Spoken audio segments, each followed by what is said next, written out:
ಮುಂದಿನ ಗೌರವವನ್ನು ಸ್ವೀಕರಿಸಿದ್ದೇವೆ. ಇವತ್ತು ವಿಶೇಷವಾಗಿ ಪ್ರತಿಭಾ ಪುರಸ್ಕಾರ ನಡೆಯುವಂಥದ್ದು ಎಲ್ಲ ಕಡೆಯಲ್ಲಿ ನಡೀತದೆ ಸಾಧಾರಣ ಮಟ್ಟಿಗೆ. ಅದೇ ರಾಜೇಂದ್ರ ಕುಮಾರ್ ಅವರ ಈ ಪುರಸ್ಕಾರ ಒಬ್ಬ ವಿದ್ಯಾರ್ಥಿಗೆ ಅಥವಾ ವಿದ್ಯಾರ್ಥಿನಿಗೆ ಮನಸ್ಸಲ್ಲಿ ಅಚ್ಚಳಿಯದೆ ಉಳಿದು ಒಬ್ಬ ಮುಂದಿನ ದೇಶದ ಸಂಪತ್ತಾಗಿ ಬೆಳೀಲಿಕ್ಕೆ ಒಂದು ಪೂರಕವಾದ ಒಂದು ವಾತಾವರಣವನ್ನು ಕಲ್ಪಿಸಿ ಇವತ್ತು ಇಡೀ ದೇಶದಲ್ಲೇ ಒಂದು ಮಾದರಿ ವ್ಯವಸ್ಥೆಯನ್ನ ಮಾಡಲಿಕ್ಕೆ ಈ ರಾಜೇಂದ್ರ ಕುಮಾರ್ ಅವರು ಮುಂದಾಗಿದ್ದು ಬಹಳ ಸಂತೋಷ.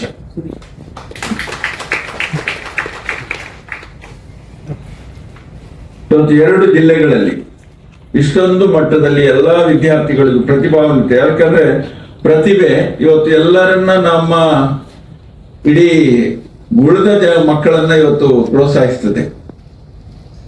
ಇವತ್ತು ನಿಮ್ಗೆ ಕೊಟ್ಟಂತ ಸನ್ಮಾನ ಇಡೀ 2 ಜಿಲ್ಲೆಗಳಲ್ಲಿ ಉಳಿದಂತ ಮಕ್ಕಳನ್ನ ಮುಂದಿನ ವರ್ಷ ಆ ಪ್ರತಿಭೆಗೆ ಒಳಗಾಗ್ಲಿಕ್ಕೆ ಎಲ್ಲರೂ ಬಹಳ ಆತುರತೆಯಲ್ಲಿ ಇರ್ತಾರೆ. ಇದಕ್ಕೆ ಬೇಕಾದಂತ ವ್ಯವಸ್ಥೆಗಳನ್ನು ಅವರವರ ಮಟ್ಟದಲ್ಲಿ ಪ್ರಾರಂಭಿಸಲಿಕ್ಕೆ ಪ್ರಯತ್ನ ಮಾಡ್ತಾರೆ. ಇದರಿಂದ ನಮಗೆ ಬಹಳ ದೊಡ್ಡ ಒಂದು ಸಂಪತ್ತು. ಇವತ್ತು ವಿದ್ಯಾರ್ಥಿಗಳಿಗೆ ಇವತ್ತು ಪುರಸ್ಕಾರ ಮಾಡಿದರೆ ಇದು ನಿಜವಾಗಿ ಕೇವಲ ಇಲ್ಲಿ ವೇದಿಕೆಗೆ ಮಾತ್ರ ಚಂದ ಕಾಣಲಿಕ್ಕೆ ಪುರಸ್ಕಾರ ಕೊಟ್ಟದ್ದಲ್ಲ. ನಿಮ್ಗೆ ಇವತ್ತು ಈ ಪುರಸ್ಕಾರ, ಈ ಸನ್ಮಾನ, ಯಾಕಂದ್ರೆ ಮುಂದಿನ ದಿನಗಳಲ್ಲಿ ನೀವೊಂದು ನಮ್ಮ ದೇಶದ ಆಸ್ತಿ, ದೇಶದ ಸಂಪತ್ತಾಗಿ ಬೆಳಿಬೇಕು. ಒಳ್ಳೆ ವಿದ್ಯಾರ್ಥಿಗಳು ಮುಂದಿನ ವೈದ್ಯರು, ವಿಜ್ಞಾನಿಗಳು, ಇಂಜಿನಿಯರು ಎಲ್ಲ ಬೆಳೆದು ಬರಲಿಕ್ಕೆ ಪೂರಕವಾದಂತ ಒಂದು ವಾತಾವರಣವನ್ನ ಇಲ್ಲಿ ಕಲ್ಪಿಸಿಕೊಟ್ಟಿದ್ದಾರೆ. ರಾಜೇಂದ್ರ ಕುಮಾರ್ ಅವರ ದೂರಾಲೋಚನೆ ಬಹುಶಃ ಮೊಳಹಳ್ಳಿ ಶಿವರಾಯರ ಸ್ಮರಣಾರ್ಥವಾಗಿ ನಾವು ಈ ಕಾರ್ಯಕ್ರಮವನ್ನು ಮಾಡ್ತಾ ಇದ್ದೇವೆ. ಅವರನ್ನೇ ಮೀರಿಸುವಂತ ಒಂದು ವ್ಯವಸ್ಥೆ ರಾಜೇಂದ್ರ ಕುಮಾರ್ ಅವರದ್ದು ವ್ಯವಸ್ಥೆ. ಮೊಳಹಳ್ಳಿಯವರು ಹಿರಿಯರು ಅವರು ಹಾಕಿಕೊಟ್ಟ ದಾರಿಯಲ್ಲಿ ನಾವು ನಡೀತಾ ಇದ್ದೇವೆ. ಅದರಲ್ಲಿ ಮುಂದಿನ ದಿನಗಳಲ್ಲಿ ರಾಜೇಂದ್ರ ಕುಮಾರ್ ಅವರ ದಾರಿ ಈ SCDCC ಅಥವಾ ಸಹಕಾರಿ ಕ್ಷೇತ್ರದಲ್ಲಿ ಮಾಡುವಂತ ಒಂದು ಸಾಧನೆ ಇದೆಲ್ಲ ಇವತ್ತು ಸಹಕಾರ ರಂಗದಲ್ಲಿ ಬಹಳಷ್ಟು ಸಹಕಾರ ರಂಗ ಬೆಳೀತಾ ಇದೆ. ಆ ಬೆಳೆಯುವಂತ ಸಹಕಾರ ರಂಗವನ್ನು ಒಟ್ಟುಗೂಡಿಸಿಕೊಂಡು ಸಹಕಾರ ಕ್ಷೇತ್ರ ಇದೆ ಅಂತ ತೋರಿಸಿಕೊಟ್ಟದ್ದು ನಮ್ಮ ಜಿಲ್ಲೆಗೆ ರಾಜೇಂದ್ರ ಕುಮಾರ್ ಅವರು. ಯಾರಿಗೂ ಎಲ್ಲ ಕಡೆಯಲ್ಲಿ ಇತ್ತು, ಹಳ್ಳಿ ಗ್ರಾಮದಲ್ಲಿ ಸೊಸೈಟಿ ಒಂದು ಸಾಲ ಕೊಡ್ತಾರೆ, ಕೃಷಿ ಸಾಲ ಅಂತ ಕೆಲಸ ರಾಜೇಂದ್ರ ಕುಮಾರ್ ಅವರು ಮಾಡಿದ್ದಾರೆ.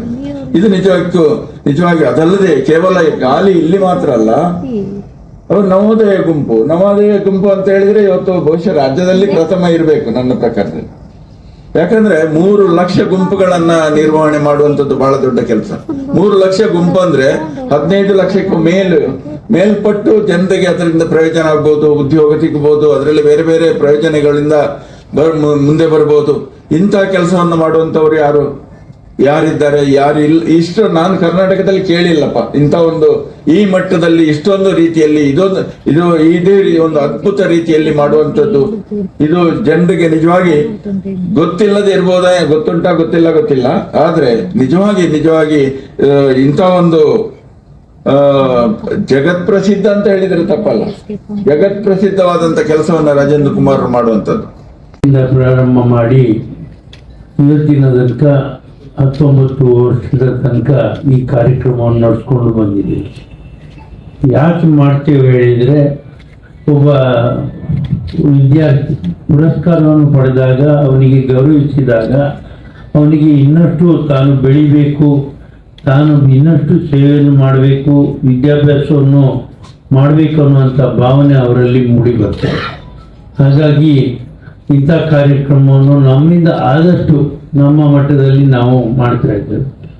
ನನ್ನ ಕಂಡಾಗೆ ಬೇರೆ ಯಾವ ಜಿಲ್ಲೆಯಲ್ಲೂ ಇಲ್ಲ, ರಾಜ್ಯದಲ್ಲಿ ಕೂಡ ಯಾವ ಸಹಕಾರಿ ಬ್ಯಾಂಕ್ಗಳು ಈ ರೀತಿಯಾದ ವ್ಯವಸ್ಥೆಯನ್ನು ಮಾಡ್ತಾ ಹೋಗ್ತಾ ಇಲ್ಲ. ನಮ್ಮ ವಿದ್ಯಾರ್ಥಿಗಳಿಗೆ ನಾವು ಪ್ರೋತ್ಸಾಹ ಕೊಟ್ಟಾಗ ಅವರ ಮುಂದಿನ ವಿದ್ಯಾಭ್ಯಾಸ, ಅವರು ನಮ್ಮ ತಲೆಮಾರವರು ಹೇಳಿದಾಗೆ ವೈದ್ಯರಾಗ್ಬೋದು, ವಿಜ್ಞಾನಿ ಆಗ್ಬೋದು, ಏನೇ ದೊಡ್ಡ ಒಂದು ಹುದ್ದೆಯನ್ನು ಪಡೆದು ಈ ದೇಶವನ್ನು ಕಟ್ಟುವಂಥ ಕೆಲಸದಲ್ಲಿ ನಮ್ಮ ವಿದ್ಯಾರ್ಥಿಗಳ ಭವಿಷ್ಯ ಇದೆ. ನಮ್ಮ ಡಿಪ್ಟಿ ರಿಜಿಸ್ಟ್ರಾರ್ ಅವರು ರಮೇಶ್ ಅವರು ಬಂದರು, ಅವರನ್ನು ಸಹ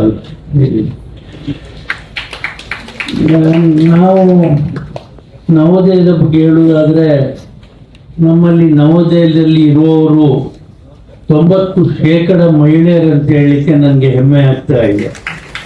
90% ಮಹಿಳೆಯರಲ್ಲಿ ನಾವು ಯಾವುದೇ ಬಲಾತ್ಕಾರ ಮಾಡದೆ ಅವರಿಗೆ ಕೊಟ್ಟಂಥ ಸಾಲವನ್ನು 98.5% ಮರುಪಾವತಿ, ವಸೂಲಾತಿ ಅನ್ನುವಂಥ ಶಬ್ದವನ್ನು ನಾನು ಯಾವತ್ತೂ ಉಪಯೋಗ ಮಾಡಿಲ್ಲ.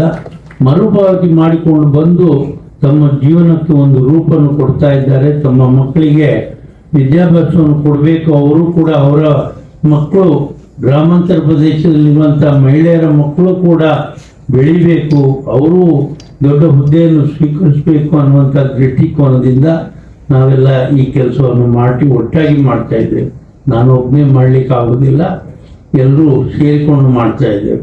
ಹಾಗೆ ನಿಮ್ಮ ಮುಂದಿನ, ನಾನು ಹೆಚ್ಚು ಮಾತಾಡಲಿಕ್ಕೆ ಹೋಗುವುದಿಲ್ಲ, ನಿಮ್ಮ ಮುಂದಿನ ಭವಿಷ್ಯ ಉಜ್ವಲವಾಗಲಿ, ದೇಶ ಕಟ್ಟುವ ಕೆಲಸವನ್ನು ನೀವೆಲ್ಲರೂ ಮಾಡಿ ನಮ್ಮ ಒಳ್ಳೆಯ ಹೆಸರನ್ನು ನೀವು ಪಡಿಬೇಕು. ಇದಕ್ಕೆ ನಾನು ನಿಮ್ಮಲ್ಲಿ ಬೇರೆಯನ್ನು ಕೇಳೋದಿಲ್ಲ. ನಾನು ಪ್ರತಿ ವರ್ಷದ ಕೂಡ ವಿದ್ಯಾರ್ಥಿಗಳಿಗೆ ವೇತನ